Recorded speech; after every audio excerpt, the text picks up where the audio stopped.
Hola, mi nombre es Vladimiro Vázquez y pastoreo Visión de Fe en Guatemala. Quiero darle la más cordial bienvenida a este video.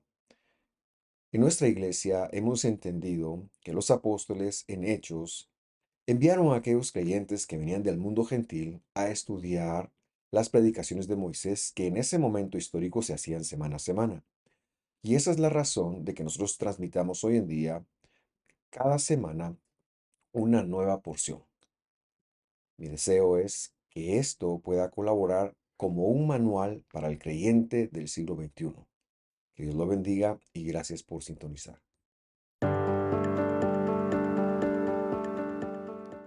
Qué alegría me darle la bienvenida a una porción semanal más, que es nuestro ejercicio por cumplir con el mandato apostólico de Hechos 15, como lo hemos mencionado muchísimas veces. Antes de empezar a desarrollar la porción que hoy nos compete, que es Metzorah, quiero explicar algo, porque en el calendario bíblico hay años con 13 meses y hay años con 12 meses. Este es un año con 12 meses. Y en este ciclo de 12 meses, las porciones de Tazria y Metzorah se leen juntas. Yo he decidido elegir que cuando esto sucede así, desarrollar solamente una para poder ir cubriendo los, la lectura verso a verso. El año pasado, que fue el de las porciones 23-24, por ser un año con 13 meses, pues se desarrollaron ambas, pero hoy usted no va a ver Tazria, usted solo va a ver Metzora, y esa es la razón por la cual no lo verá. Ahora bien, el Metzora, la palabra Metzora, que por cierto comprende el capítulo 14, versículo 1 al capítulo 15, versículo 33, de hecho es bastante pequeño y esa es la razón por la cual se lee junta con la porción Tazria. Esta palabra quiere decir, se refiere a alguien, como lo han traducido, inmundo, y por eso es que hoy jugamos con un título, ¿cómo quitar lo inmundo? Creo yo que esto era más para captar su atención, porque en primer lugar queremos hacer la corrección del correcto término, pero también queremos hacer una aplicación para nuestros días. El Metzorah entonces se refería a una persona que había sido inhabilitada para relacionarse con Dios, que era parte del pueblo, pero que estaba inhabilitada, es decir, no tenía acceso ni siquiera a llevar una ofrenda para pedir perdón. Esto lo hemos explicado algunas veces, pero me gusta hacer un pequeño y breve resumen. El pecado, en su generalidad, como la Biblia lo menciona, no me refiero exclusivamente a la palabra hatá, sino el faltarle a Dios, ha tenido tres efectos en las personas. En primer lugar, la rebeldía. En segundo lugar, el hierro, es decir, el poder errar. Y en tercer lugar, la inhabilitación, que es lo que han traducido como impureza o inmundicia. Esta tercera inhabilitaba a la persona entonces de tener comunión con Dios en primer lugar, porque la santidad de Dios era tal que esta persona no lo soportaría, le afectaría. Y también comunión con sus hermanos. Esta persona entonces estaría aislada, estaría fuera, y cuando ya esta falta hubiera pasado, él tendría que tener un proceso de rehabilitación. Por eso es que nosotros no hacemos la lectura de inmundo está inmundo o impuro porque da lugar como algo sucio. Y no estamos hablando de algo sucio, estamos hablando de algo que no se puede relacionar con Dios. Por eso es que nuestro tema el año pasado era el pecado que enferma. Y nos referíamos precisamente a este tercer efecto que, y dicho sea de paso, es algo que se puede ver hoy en día, pero que en el tiempo que había templo o en el tiempo del desierto era visible en la piel de las personas. La enfermedad entonces se llamaba Tzaraat, mientras que la persona que la padecía se llamaba Metzorah. Y repito, va más que nada vinculado a la relación con Dios. Recordará usted que el pacto siempre ha sido, ustedes serán mi pueblo y yo seré su Dios. Bueno, ¿cómo es estar aislado de Dios a pesar de ser hijos de Dios? ¿Cuál era la causa de eso? Se había infringido algo que impedía estar en la santidad de Dios o algo que atentaba contra el prójimo. Para ello, entonces había un proceso de rehabilitación que es el que queremos desarrollar hoy y es a lo que nos referimos con quitando la, lo inmundo. Vamos a tomar la lectura desde el versículo 4 del capítulo 14 para que vaya entonces teniendo sentido para usted. Dice, entonces el sacerdote mandará tomar 2 avecillas vivas y limpias, madera de cedro, un cordón de escarlata e hisopo para el que ha de ser habilitado. Todo esto va a funcionar como elementos que le van a ayudar a la persona a ser vinculada o a ponerse en un espacio para entrar en relación con Dios nuevamente. Verso 5. Después el sacerdote mandará degollar una de las avecillas en una vasija de barro sobre agua corriente. Y vemos aquí entonces que ya un inocente tiene que dar la vida, aunque no necesariamente está hablando de componer pecados. Es parte del proceso. Verso 6.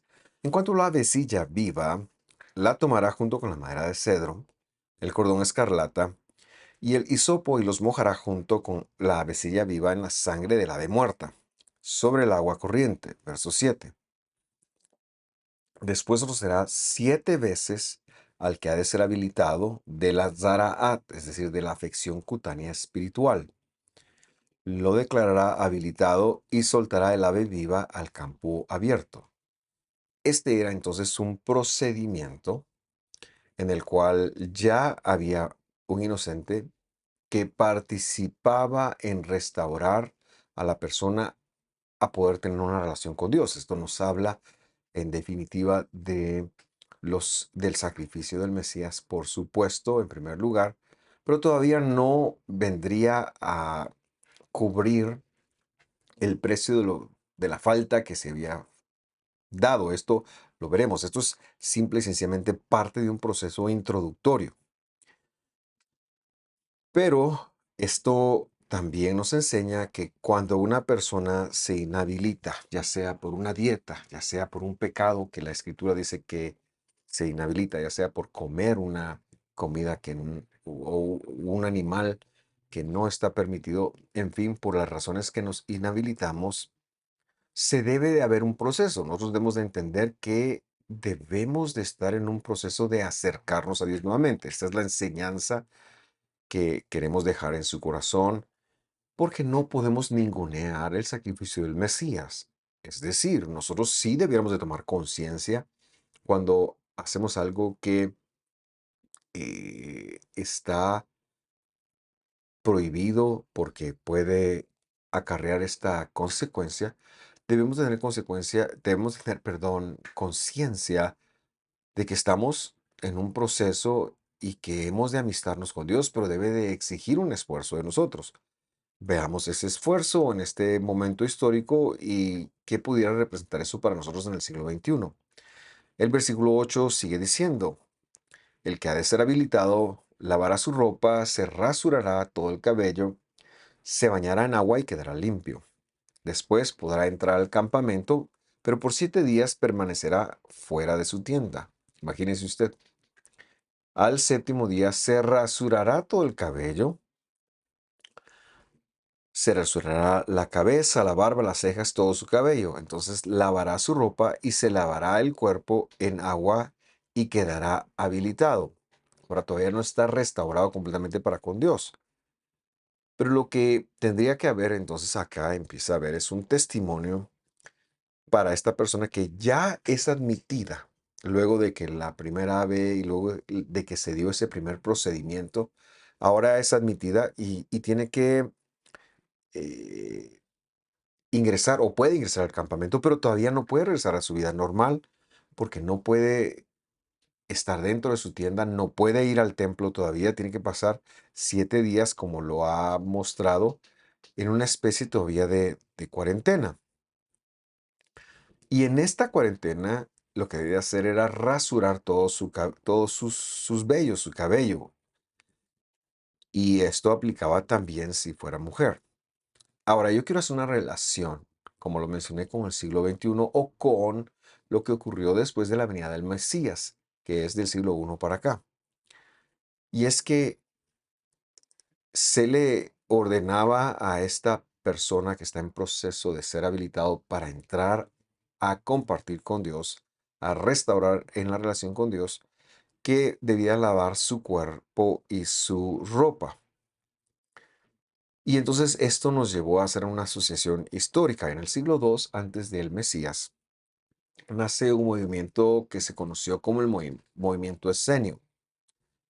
Estos esenios son los levitas que han sido sacados de Jerusalén, que están en contra de cómo se está llevando la ortodoxia en ese momento histórico, que debido a que los reyes judíos, dicho sea de paso, en este momento histórico, también quieren ser sacerdotes, ellos dicen, no, esto no está bien, y se van al desierto y empiezan a desarrollar un movimiento esenio, que para tiempos de Jesús era bastante fuerte y que fue aniquilado en Masada con, después de la destrucción de Jerusalén. Me imagino que esto habrá sido por el año 72, 75, más o menos, de nuestra época. Ahora, este movimiento que nace basa su doctrina en la Tevilá, esto es en hebreo, o lo que es lo mismo en castellano, el bautismo. Y ellos son aquellos que nacen o proponen, en primer lugar, la teoría de bautizar o sumergir personas como un proceso de purificación, como un proceso de limpieza. Luego vemos que aparece un personaje que nosotros conocemos como Juan el Bautista, Yohanan Hamadbil. Él era una persona que hacía tevilá, pero la tevilá de él, o sea, el bautismo de él, era un bautismo para el arrepentimiento. ¿Qué quiere decir eso? Que la persona se consagraba con Dios, no es que entrara el movimiento escenio, no, sino que Juan toma esto, Jesús lo avala y el punto era que esas personas tendrían que dar frutos de arrepentimiento, es decir, empezar a cambiar sus acciones. Jesús toma eso para su movimiento y dice que cuando una persona, un creyente nuevo, conozca, esta persona tiene que ser inmersa o sumergida en las aguas y de alguna forma se asocia con lo que ahora estamos hablando, con nuestra porción. Es decir, el bautismo llevaba una sociedad con la inhabilitación, con estar impuro, pero en función de la enseñanza de Jesús, esto se hacía a partir de la disposición de la persona de dejar tres pecados. Y ahora lo unimos con lo que los discípulos legislaron en el capítulo 15 de Hechos. Y es que cuando los gentiles empiezan a entrar, ellos dicen, está bien que entren, vamos a permitirles que sean parte de nuestra sociedad, de nuestra congregación, de nuestra iglesia. Estos son todos judíos. Y para habilitar a los judíos, a los no judíos, perdón, a los gentiles que están entrando, como Jesús lo había dicho, se toma el bautismo, que es la habilitación para con Dios, como lo vemos aquí, se hace esa asociación y ellos dicen, la persona debe de dejar inmediatamente tres pecados. Número uno, la idolatría. Número dos, el asesinato. Y número tres, la inmoralidad sexual. Y eso es lo que nosotros vemos hoy en día. ¿Qué tiene que ver con nosotros esto? Pues tiene que ver que ese es el origen de nuestro bautismo. Y que cuando nosotros nos bautizamos, en primer lugar nos comprometemos con el Mesías, pero no podemos volver atrás en esos tres pecados. Eso no quiere decir que nosotros seamos perfectos a partir de ahí, pero sí que quiere decir que el poder de Dios va a estar en nosotros para combatir el pecado. Y si alguna vez hay una necesidad de restablecer, de restaurarse, pues eso Dios lo permite y nos da el espacio para seguir creciendo. Sigamos la lectura porque todavía no hemos acabado con esto. Verso 10 dice, en el octavo día tomará dos corderos sin defecto, una cordera de año sin defecto, 3 décimas de efa, es decir, 7,3 libros de flor de harina mezclada con aceite como ofrenda de cereal y 1/3 de litro de aceite. Verso 11. Y el sacerdote que lo declare habilitado presentará delante del Señor al hombre que ha de ser habilitado con las ofrendas a la entrada de la tienda de reunión. Muy bien, ¿qué quiere decir todo esto? En primer lugar, esta persona tiene un pecado, tiene uno de los tres efectos del pecado. Debe de ser habilitado y por lo tanto se le pide que acerque tres animales, dos corderos sin defecto y una cordera femenina sin defecto, aparte de los otros elementos de flor de harina y de aceite. En segundo lugar, se menciona en el octavo día. Y esto nos enseña que, como lo hemos aprendido en muchas otras simbologías, el octavo representa lo que está más allá de esta creación. ¿Qué quiere decir esto? Que lo que pasó antes era en función del hombre, pero lo que viene ahora es en función de Dios. Es en función del daño, vamos a llamarlo así porque no podemos dañar a Dios, voy a mejor llamarlo, es en función de la ofensa que se ha producido en contra de Dios. Y por eso necesita un mediador, es decir, un sacerdote, y apuntaba también a la mediación que el Mesías Dios Señor, Rey nuestro, bendito sea su nombre, haría por nosotros en el madero del Calvario. Y tiene que ver entonces con esa reconciliación que se tiene que dar para con Dios por la ofensa al prójimo, por el hierro, por haber errado y también por haber sido un pecado intencional. Esto lo explicamos en los siguientes versículos. Versículo 12. El sacerdote tomará entonces uno de los corderos y lo traerá como ofrenda por la culpa. Ya comentaré qué es esto. Con el tercio del litro de aceite y los presentará como ofrenda mecida delante del Señor. Recordará usted que la ofrenda mecida es algo que solo se puede ofrecer en función de Dios. Pero aquí la ofrenda es una sham. Y la asham o culpa se refiere a aquellos pecados que yo he cometido en contra de mi prójimo, ya sea haber hecho algo contra él o bien por misión. Por lo tanto, señalamos que algunas inhabitaciones que pasaban eran por maledicencia, por relaciones no válidas, etcétera, etcétera. Esta ofrenda de culpa, entonces, después de hacer un procedimiento, se le untaba a un poco de la sangre al que estaba en este proceso, el dedo en la mano, y luego se lo, se lo, se hacía un vaivén, se hacía un movimiento. Y hemos señalado que el vaivén tiene que ver con algo muy santo que solo funciona para Dios. Es decir, Dios se ha ofendido porque yo le fallé a mi prójimo. Esta ofrenda era para corregir eso. Una ofrenda para con Dios. Verso 13. Enseguida dice, degollará el cordero en el lugar donde degüellan la ofrenda del pecado y el holocausto en el lugar del santuario. Porque la ofrenda por la culpa, lo mismo que la ofrenda por el pecado, pertenece al sacerdote. Es cosa santísima. Es decir, esta persona, entonces ya vemos ahí la segunda ofrenda. Tiene que ser eh, el asunto del pecado. Y esto era el segundo animal, mientras que el tercer animal, por supuesto, va a ser la ofrenda del holocausto. Lo sigamos leyendo. Entonces el sacerdote tomará de la sangre de la ofrenda por la culpa y la pondrá en el sacerdote sobre el lóbulo de la oreja derecha, es lo que mencionábamos, del que ha de ser habilitado, sobre el pulgar de su mano derecha y sobre el pulgar de su pie derecho. El sacerdote, que dicho sea de paso, tiene derecho a comer de esta ofrenda, como un intermediario entre Dios y la persona, tomará también del tercio del litro libre y lo derramará en la palma de su mano izquierda. Después el sacerdote mojará, esto es en la mano izquierda del ofensor. Después el sacerdote mojará el dedo de su mano derecha con el aceite que está en la palma de su mano izquierda. Perdón, es del sacerdote. Y con el dedo rociará el aceite 7 veces delante del Señor. Verso 17. De lo que quede del aceite que está en su mano, el sacerdote pondrá un poco sobre el lóbulo de la oreja derecha del que se ha de debilitar, sobre el pulgar de su mano derecha y sobre el pulgar de su pie derecho, encima de la sangre de la ofrenda por la culpa. El resto del aceite,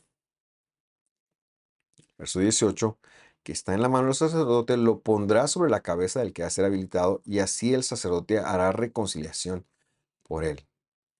Y entonces aquí vemos las tres ofrendas. Esto quiere decir que el que ha afectado su cuerpo con esta enfermedad cutánea ha venido por un problema no resuelto con el prójimo. Debe resolverlo. Después de esto, debe de pagar el precio a Dios de haber, o pedir perdón, de haber ofendido a su hermano. En segundo lugar, debe reconocer que es un error. Y en tercer lugar, debe reconocer que es un error intencional. Esto es lo que la implicación de holocausto tiene en mente. ¿Por qué es tan prójimo, perdón, por qué es tan importante el prójimo para Dios? Bueno, esa respuesta la dice el Mesías cuando en el capítulo 12 de Marcos a él le preguntan cuál es el mandamiento más importante y su respuesta es esta. Marcos 12, 29 dice así. Jesús respondió el mandamiento, Jesús respondió, el más importante es: escucha, Israel, el Señor nuestro Dios. El Señor es uno. Verso 30. Llamarás al Señor tu Dios con todo tu corazón y con todo tu ser y con toda tu mente y con toda tu fuerza. Verso 31. Agrega, ese no se lo están preguntando, pero aquí para responder la pregunta que hacíamos: ¿por qué es tan importante esto para Dios? El segundo mandamiento es este: amarás a tu prójimo como a ti mismo. No hay otro mandamiento mayor que estos. Quiere decir que cuando nosotros afrentamos al prójimo, también estamos afrentando a Dios. Estos dos están ligados. Cuando hubiera una falta en ese amor, la persona debe de ofrecer ese proceso. Ahora, ¿qué nos enseña esto con respecto de hoy? La respuesta es que debemos de poner atención a lo que está escrito para no inhabilitarnos por pecado hacia terceros, que no podemos darle espacio a la maledicencia, al juzgar sin causa, y que hemos de mantener ese amor al prójimo como la escritura enseña. Regresamos a Levítico 14:19 para terminar y para irnos en la línea final de esta porción. Dice así. Luego el sacerdote ofrecerá el sacrificio por el pecado, es decir, su error, el error del que lo hizo, y hará reconciliación para el que se ha de habilitar de su inhabilitación, y después degollará el holocausto. Verso 20. El sacerdote ofrecerá sobre el altar, el holocausto y la ofrenda de cereal, y así hará reconciliación el sacerdote por él y quedará habilitado. Vemos esto que es tan complejo porque incluye a otras dos ofrendas: el pecado por el error, y ahí están nuestros tres animales nuevamente, y la otra es por la intencionalidad de causar daño. Este es el holocausto, pero que también se traduce como ofrenda de ascensión, y podemos adquirir un cuarto, la ofrenda de cereal, que como hemos enseñado en este mismo año de las porciones, también tenía que ver con los pensamientos negativos que el hombre tuviera en contra su prójimo. Repetimos, todo esto es en función de reconciliarnos con Dios. La pregunta que nos debemos de hacer, y ya en el ánimo de aterrizar esta enseñanza, es: ¿cómo podemos aplicar esto hoy en día? Bueno, yo le diría a usted, en primer lugar, apartarse de la cosmovisión de que todo esto está anulado o todo esto está inválido porque a alguien se le ocurrió. A alguien que no fue Jesús, a alguien que no fue Pablo, a alguien que no fue Pedro. Sino que hemos de reconocer que la Escritura ha dicho que hay cosas que nos inhabilitan. A veces cuando nos cuesta leer la Biblia, quizás hemos sido creyentes en Jesús mucho tiempo y de pronto nos cuesta leer la Biblia, nos cuesta orar. Puede ser de que estamos inhabilitados y entonces no tenemos como el acceso al corazón de Dios. No se nos facilita eso porque nosotros estamos inhabilitados. Bueno, hay que tomar conciencia de que estamos inhabilitados, de que si usted quiere, no me gusta a mí usar ese lenguaje, pero es que estamos impuros, estamos inmundos. Pero es que eso hay que leerlo y eso hay que saber en dónde, por qué y cómo. Por eso es que nosotros no podemos nunca relajarnos en nuestra lectura y en nuestra pasión de buscar la escritura. En segundo lugar, luego, cuando encontremos cuál es la inhabilitación que tenemos y por qué, puede ser por dieta, como le repito, puede ser por pecados hacia el prójimo, tenemos que arreglar lo que hemos hecho mal defraudando al prójimo. Si usted habló mal de alguien, llámelo y pídale perdón. Esto no es fácil, pero es lo que la escritura manda. En tercer lugar, debemos de buscar el perdón de Dios, pero es que es hasta este momento donde debemos de buscar el perdón de Dios. No debemos ir a la cruz como, Señor, perdóname los pecados que... No, debemos ir con conocimiento de causa. Y por último, trabajemos continuamente en esto. Trabajemos continuamente en esto. Tengamos conciencia de que lo que inhabilitaba la dieta, las relaciones interpersonales, en fin, no se me ocurren qué otras cosas, los nacimientos, etcétera, lo que inhabilitaba siga inhabilitando. La muerte, ¿verdad? La muerte es un padre de inhabilitación y cuando ustedes presencian la muerte de alguien, nos tocó recientemente a nosotros con la muerte de mi padre, pues buscamos al Señor, le dijimos, teníamos que estar presentes, estuvimos presentes cuando Él suspiró por última vez, pero también a partir de ahí teníamos que hacer un duelo. Hicimos o estamos haciendo nuestro duelo en el momento en que esto se está grabando. Todavía no han llegado los 40 días de ese duelo. Estamos haciendo nuestro duelo, pero también buscamos al Señor para reconocer que eso nos inhabilitó y buscar el deseo de que Dios nos restaure. Gracias por sintonizar. Espero que esto le agregue valor o colabore en su viaje por las Escrituras. Le envío un fuerte abrazo. Que Dios lo bendiga. Nos vemos la próxima. Hasta pronto.